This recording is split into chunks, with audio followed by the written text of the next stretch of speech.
في حاجة كده بتحصل، لو حصلت معاك اعرف ان ربنا بيحبك قوي. لو لقيت ربنا بعد عنك ناس كانوا قريبين في حياتك اعرف انه بيحبك، لان الناس دي بتبعدك عن ربنا.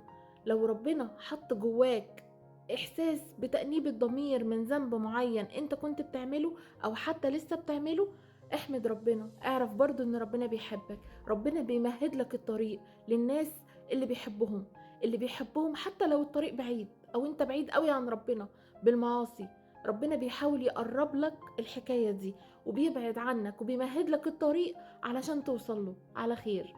فلما تلاقي الناس دي بعدت عنك افرح. الناس دي ما بيهمهاش ولا جنة ولا نار، ولا انت بتعمل حاجة كويسة ولا وحشة، ما بيفرقش معاها حاجة خالص.